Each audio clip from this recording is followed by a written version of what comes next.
আসসালামু আলাইকুম। নোয়াখালীবাসী, আপনাদের অবগতির জন্য জানাচ্ছি যে আমাদের নোয়াখালীবাসী ঢাকার থেকে শান্তিপূর্ণ আন্দোলন করে ফেরার পথে কুমিল্লা পদ্মারবাজার বিশ্ব রোড নোয়াখালীবাসীদের উপরে হামলা চালানো হয়েছে। আমরা এর তীব্র নিন্দা এবং প্রতিবাদ জানাই। তারা মনে করছে নোয়াখালীবাসীর উপর হামলা চালাইয়ে নোয়াখালী মানুষদেরকে থামিয়ে দিতে পারবে। এটা কখনো সম্ভব নয়। নোয়াখালী বীরের জাতি। আমরা আমাদের বিভাগ ছিনিয়ে নিব। আমরা এর জন্য প্রশাসনের কাছে উপযুক্ত বিচার চাই এবং তীব্র নিন্দা জানাই। আমরা নোয়াখালী বিভাগ চাই, নোয়াখালী বিভাগ চাইব। আমরা কুমিল্লার প্রতি আমাদের কোনো হিংসা নাই, বিদ্বেষ নাই।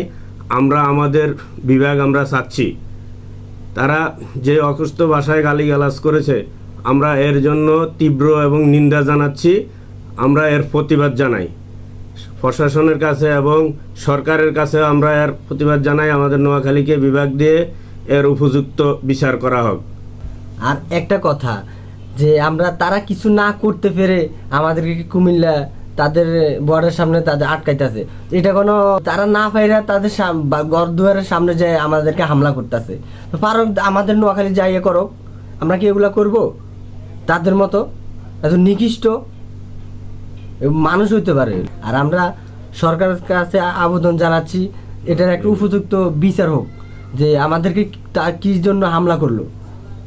আমরা তো বিবেক চাইবো, তারা আদায় করে নেক, আমরাও আন্দোলন করব, তারাও আন্দোলন করবে, তাই না? বিভাগ আমাকে দিবে, তাদের বিভাগ তাদেরকে দেবে। আমরা নোয়াখালীবাসী কুমিল্লাবাসীর সাথে কখনোই যাবে না, যাব না। তারা আমাদেরকে যে গালাগালি করতেছে, তাদের কাছে শিক্ষা বোর্ড আছে, তারা কোনো শিক্ষাই গ্রহণ করতে পারে নাই। তারা বলে আমরা শিক্ষা বোর্ড আছে। কি ধরনের শিক্ষা তারা গ্রহণ করছে? আর তারা বলতেছে তাদের ব্রিটিশ আমলে কিছু করতে পারে নাই। ব্রিটিশ আমল কয়দিন হয়েছে? আমার 300 বছর পুরানা নোয়াখালী। সব দিক দিয়ে তো নোয়াখালী এগিয়ে আছে, ধনী জেলার মধ্যে 1 নম্বরে আছে।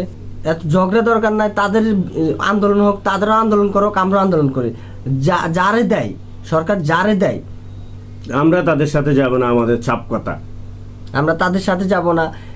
ব্রাহ্মণবাড়িয়া তালিক তাদের সাথে নাই, আমাদের সাথে আছে, আমাদেরকে সাপোর্ট করতেছে। এখন 63 জেলাকে গালি দেয়, তারা নাকি রাজা বাদশার জেলা, আর সব জেলার মানুষদেরকে গালিগালাজ করতেছে। 63 জেলাদেরকে গালি দিতেছে। আমরা এর বিচার চাই।